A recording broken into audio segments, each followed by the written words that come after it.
7 বছরের বাচ্চা মেয়ের সাথে বিয়ে করে রাগ করে বিদেশে চলে যায় ইভান। আজ 15 বছর পর নিজের বউকে ডিভোর্স দিতে বিদেশ থেকে দেশে ফিরেছে সে। ইভান যখন বিমান থেকে নেমে এয়ারপোর্টে দাঁড়ায় তখন ড্রাইভার তাকে রিসিভ করে। ইভান গাড়িতে উঠে বসে, এরপর নিজের বাড়ির উদ্দেশ্যে রওনা দেয়। আজ প্রায় 15 বছর পর নিজের দেশে ফিরেছে সে। সময়ের পরিবর্তনে তার প্রিয় শহর সম্পূর্ণরূপে নতুন হয়ে গেছে। ইভান গাড়ির গ্লাস ওপেন করে বাহির থেকে আসা মিষ্টি রোদ নিজের শরীরে মাখে। বিদেশে থাকতে নিজের দেশকে আর এই শহরকে অনেক মিস করেছে সে, কিন্তু তার আম্মুর ভুলের জন্য তার দূরে থাকতে হয়েছে সবকিছু থেকে। হঠাৎ করে 15 বছর আগে ঘটে যাওয়া সেই দিনের কথা মনে পড়ে যায় ইভানের। অরুণা বেগম ইভানের মা, যিনি একজন গৃহিণী, এবং তার বাবা রাশেদ চৌধুরী একজন ব্যবসায়ী। শহরে তার বাবার অনেক সুনাম রয়েছে কারণ তিনি একজন ভালো মানের মানুষ। অরুণা বেগমের বন্ধুর নাম রাশেদা বেগম, যার স্বামী একটি অ্যাক্সিডেন্টে মারা যায়, যার ফলে বাধ্য হয়ে উনি চৌধুরী বাড়িতে থাকেন। আর তার একটা ছোট 7 বছরের মেয়ে ছিল, যার নাম ইনায়া। ইনায়া নামটা মুখে নেওয়ার সময় ইভানের ঘৃণা হয়, তবুও সে অতীতের ঘটনা মনে করতে থাকে। ইনায়া তখন খুব ছোট, মাত্র 7 বছর বয়স, আর ইভানের তখন 15 বছর বয়স। ইভান ছোটবেলা থেকে পড়াশোনা খুব ভালো, যার জন্য বিদেশে গিয়ে পড়াশোনা করার ইচ্ছা তার ছিল। ইনায়া খুব ছোটবেলা থেকে খুব দুষ্টু প্রকৃতির মেয়ে, তবে ইভান খুব শান্ত।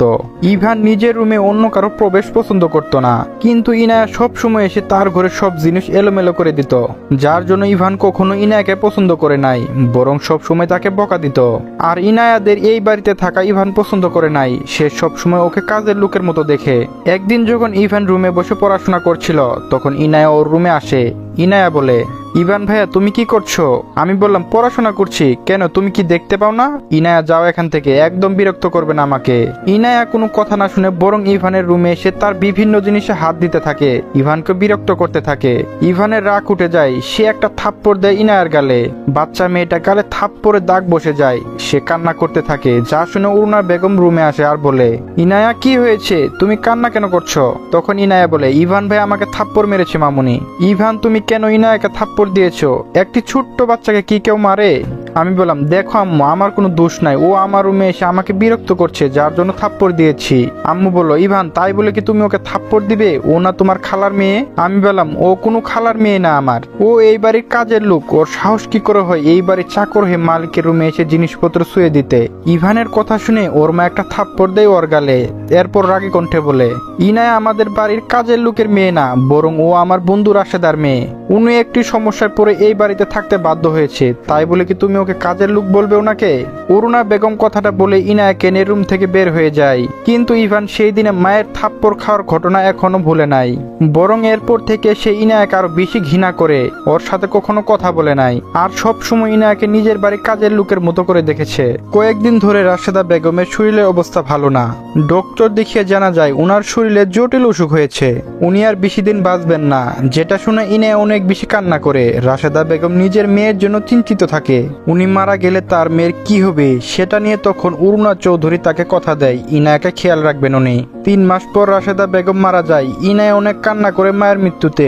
যদিও তখন ইভানের ওর উপর মায়া হয়েছে, কিন্তু সেটা খুব তাড়াতাড়ি ঘৃণায় পরিণত হয়। ইনায়া মা মারা যাওয়ার পর ওর মামা এসে ওকে নিয়ে যেতে চায়, কিন্তু অরুণা বেগম ওনাকে নিষেধ করে দেয়। অরুণা বেগম বলে, দেখুন আমি রাশেদাকে কথা দিয়েছি ইনায়ার সকল ধরনের দায়িত্ব আমার থাকবে, সো আপনি চলে যান, ইনায়া এই বাড়িতে থাকবে। তখন ইনায়ার মামা বলে, ইনায়া এই বাড়িতে কি পরিচয়ে থাকবে? বাড়ির কাজের লোক হিসাবে? ভবিষ্যতে ওর কি কখনো বিয়ে হবে না যখন সবাই জানবে ও এই বাড়ির কাজের লোক? অরুণা বেগম বলে, ইনায়া আমার বাড়ির কাজের লোক না, ও আমার মেয়ে হয়ে থাকবে, আর ওর বিয়ের সম্পূর্ণ দায়িত্ব আমার হবে। তখন ইনায়ার মামা বলে, দেখুন আপনার কথা কি করে বিশ্বাস করবো আমি? ইনায়া আমার সাথে থাকবে, দরকার হলে আমি আইনের সাহায্য নিয়ে ওকে এখান থেকে নিয়ে যাব। অরুণা বেগম কি করবে সেটা বুঝতে পারে না, নিজের ওয়াদা তাকে রাখতে হবে। আর ওই মামা খুব লোভী ব্যক্তি, শুধু রাশেদা বেগমের বাড়ির সম্পত্তির জন্য নিজের কাছে রাখতে চায় ইনায়াকে। অরুণা বেগম কোনো উপায় না পেয়ে বাধ্য হয়ে ইভানের সাথে ছোট 7 বছরে ইনায়ার বিয়ে দেয়। কিন্তু ইভান সেই বিয়ে মেনে নিতে রাজি হয় না। ইভান বলে, মা তুমি বলেছিলে বিয়ে করতে, আমি করেছি, কিন্তু এই কাজের মেয়েকে কখনো নিজের বউ হিসেবে মেনে নিব না আমি। আম্মু বলল, ইভান ইনায়াকে তুমি এখন বউ হিসেবে মেনে নিতে বলছি না, ও বড় হোক, পড়াশোনা শেষ করুক, এরপর তোমাদের আবার বিয়ে হবে। এইটা শুধু একটা পরিচয় ইভান, আর বেশি কিছু না। আমি বললাম, কিন্তু আমার জন্য এই মেয়ের সাথে একদিনও থাকা সম্ভব না, ঘৃণা করি এই মেয়েকে আমি, ফকিন্নির মেয়ে একটা। ইভানের আচরণ ইনায়ের উপর খারাপ হতে থাকে সব সময়। ওই বাচ্চা মেয়েটার সাথে খারাপ আচরণ করত। ওরা এক রুমে থাকতো না, তবু ইভান ইনায়াকে থাপ্পড় মারত, ওর শরীরে চা ঢেলে দিত, যার কারণে অরুণা বেগম বাধ্য হয়ে ইভানকে বিদেশে ওর খালার কাছে পাঠিয়ে দেয়। আজকে 15 বছর পর আবার ইভান দেশে ফিরেছে, কারণ কয়েকদিন পর ইনায়ার বিয়ে। তাই ইভান আর ইনায়ার ডিভোর্স হবে। যদিও ও বিয়েটা আইনি বৈধতা নাই, তবুও মৌখিক ডিভোর্স হলেও দরকার।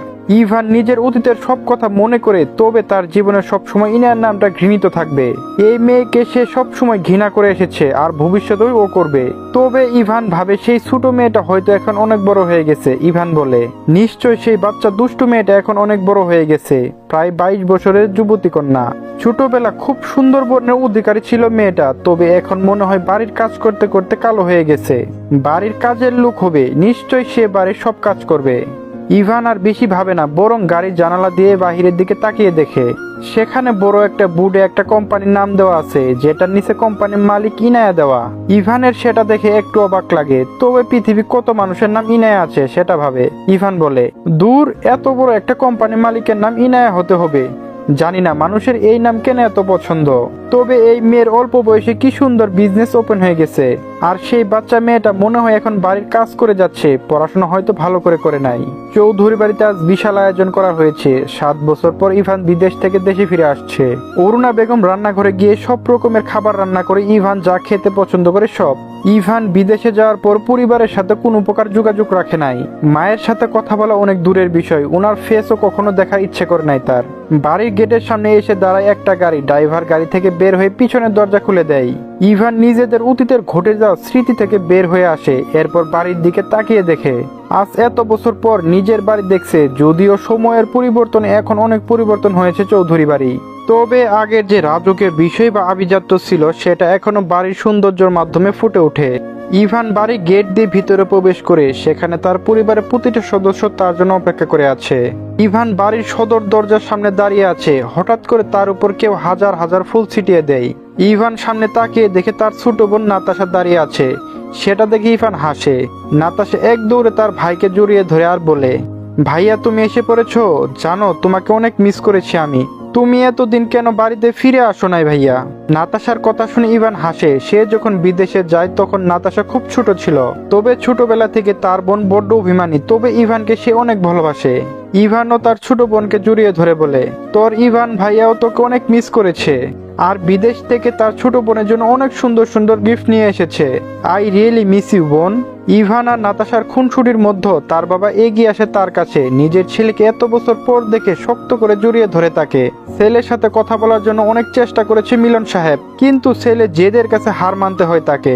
তবে আজ 15 বছর পর ছেলেকে দেখে আবেগ সামলাতে পারে নাই। তবে সকলের মধ্যে একজন বাড়ির কোনায় দাঁড়িয়ে দূর থেকে ইভানকে দেখে যাচ্ছে। সে হলো অরুণা বেগম। ওনার সাহস হচ্ছে না ইভানের সাথে কথা বলার। 15 বছর যে ছেলেকে দেখার জন্য সে অপেক্ষা করছে, কান্না করছে, কথা বলার জন্য হাজারবার ফোন করেছে। আজ সেই ছেলে যখন তার সামনে এসেছে তখন সব কথা যেন হারিয়ে গেছে। মনের মধ্যে ভয় জন্ম নিয়েছে তার। ইভান সবার সাথে কথা বলে বাড়ির ভিতরে ঢুকে। তার চোখ যায় এক জায়গায়, শান্ত হয়ে দাঁড়িয়ে থাকা মহিলাটির দিকে। ইভান এগিয়ে যায় তার কাছে। সামনে গিয়ে একটু ঝুঁকে পায়ে হাত দিয়ে সালাম করে। আমি বললাম, কেমন আছো আম্মু? বিদেশ থেকে এতদিন পরে ফিরে এসেছি, নিশ্চয়ই খুশি হও নাই? তবে কি করব, যেহেতু এই দেশের জন্ম, তাই কোনো না কোনো দিন ফিরে তো আসতেই হবে। অরুণা বেগম বুঝতে পারে তার ছেলের রাগ এখন এক বিন্দু কমে নাই, বরং সেটা সময়ের সাথে দ্বিগুণ বেড়ে গেছে। অরুণা বেগম নিজের আবেগ নিয়ন্ত্রণ করে শান্ত গলায় বলে, এখানে খুশি না হওয়ার কি আছে ইভান?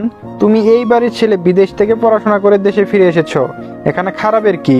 আর আমি তোমার মা, ছেলে এত বছর পর ফিরে এসেছে, সেটা দেখে অবশ্যই খুশি হওয়ার কথা আমার। আমি বললাম, সেটা ঠিক, তবে আচরণ দেখে মনে হচ্ছে না। আচ্ছা বাদ দাও, তোমার সাথে কথা বলতে আমার ইচ্ছে করছে না, টায়ার্ড আমি, তাই রুমে যাচ্ছি। ইভান অরুণা বেগমের দিকে আর না তাকে নিজের রুমে উদ্দেশ্য রওনা দেয়।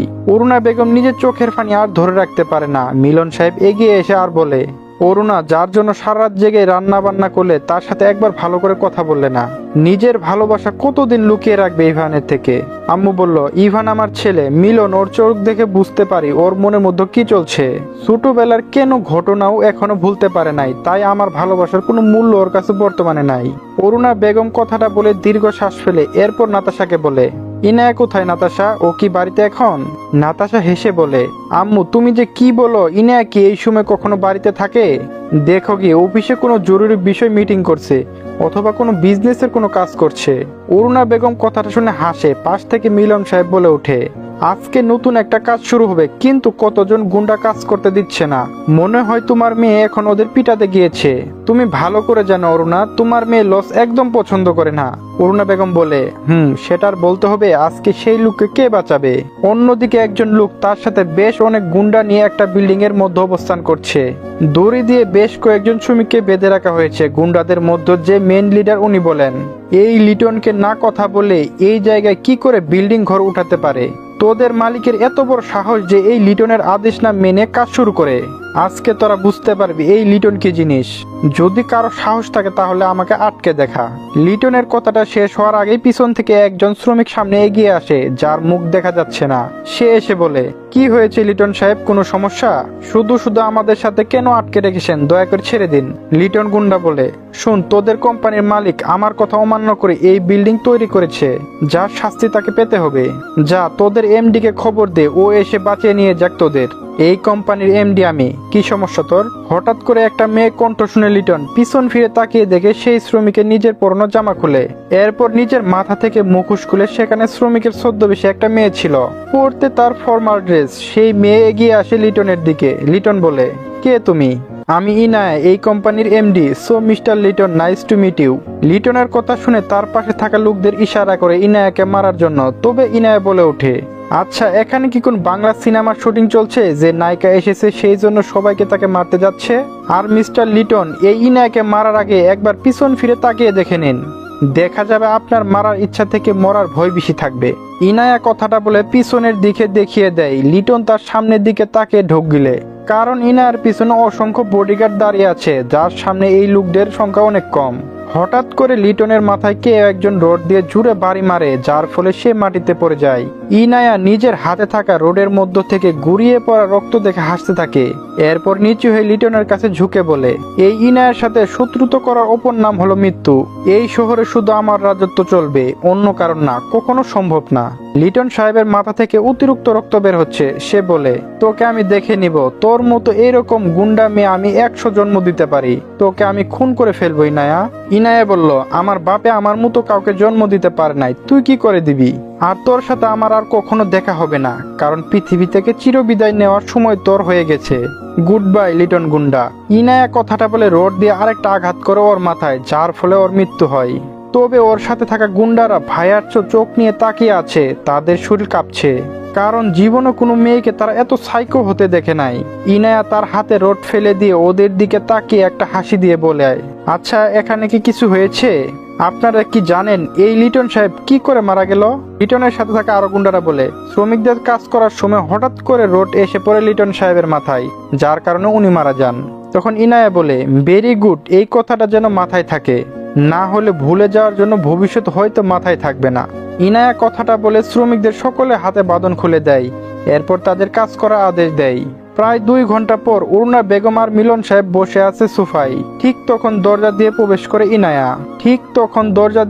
করে ইনায়া। সে একটি মিষ্টি হাসি উপহার দিয়ে অরুণা বেগমকে জড়িয়ে ধরতে যাবে, তখন অরুণা বেগম বলে, এই ইনায়া, কোনো জড়িয়ে ধরা চলবে না, আর আমি কারো মামুনি না, সো দূরে সরে যা। ইনায়া বুঝতে পারে তার মামুনি রাগ করেছে। সে হেসে জোর করে জড়িয়ে ধরে অরুণা বেগমকে। এরপর বাচ্চাদের মতো কিউট ফেস করে বলে, আরে সরি মামুনি, আজকে বাড়িতে ফিরে আসতে দেরি হয়ে গেছে। কি করব, অফিসের অনেক জরুরি কাজ ছিল, যার জন্য তোমার ফোন ধরতে পারি নাই। তখন অরুণা বেগম বলে, সবাই শুধু তাদের কাজ নিয়ে বিজি থাকে, আমার কথা কি কার মনে থাকে? কতবার বলেছি যতই কাজ থাকুক আমার ফোন রিসিভ করতে, তোর সাথে কথা না বলতে পারলে আমার কত কষ্ট হয়। কেউ আমাকে ভালোবাসে না, কেউ না। ইনায়া তার হাত থেকে একগুচ্ছ গোলাপ নিয়ে এসে তার মামুনির সামনে ধরে আর বলে, বিশ্বাস করো মামুনি, আমার কোনো দোষ নাই, সত্যি অনেক বিজি ছিলাম, তবে ভবিষ্যতে আর কখনো এমন হবে না, প্রমিস করছি। এখন আমার মামুনি এই গোলাপের জন্য হলেও তার ইনায়াকে মাফ করে দেখ। অরুণা বেগম হেসে ইনায়াকে জড়িয়ে ধরে, আর ইনায়া খুব ভালো করে জানে তার মামুনির রাগ কি করে কমাতে হয়। তবে সব দেখে ওপাশে থাকা মিলন সাহেব বলে, কি দারুণ দৃশ্য, মামুনির জন্য গোলাপ ফুল নিয়ে এসেছে একজন, কিন্তু তার ভালো বাবার জন্য কিছু আনে নাই। কেউ সত্যি এই বুড়োকে কেউ ভালোবাসে না। তখন ইনায়া বলে, আরে ভালো বাবা, তুমি আমার জান, তোমার কথা সবসময় আমার মনে থাকে। এই দেখো তোমার জন্য উপহার নিয়ে এসেছি, তোমার পছন্দের মিষ্টি। বাবা বলে, সত্যি কিন্তু এটা কি ঘুষ দেওয়া হলো? তখন ইনায়া বলে, একদম না, আমার মিষ্টি ভালো বাবার জন্য মিষ্টি নিয়ে এসেছি। আই লাভ ইউ ভালো বাবা। ইনায়া সবার সাথে কথা বলে নিজের রুমে চলে যায়। অরুণা বেগম সেটা দেখে হাসে, তবে তার মনে এক ভয় কাজ করছে, ইভান যদি ইনায়াকে দেখে তাহলে কি করবে, আর ইনায়ার রিয়াকশন কেমন হবে। অরুণা বেগম, ইভান আর ইনায়া কাউকে নিজের জীবন থেকে দূর করতে পারবে না। চলবে, আজকে গল্পটি কেমন লাগলো অবশ্যই কমেন্টে জানাবেন। ধন্যবাদ।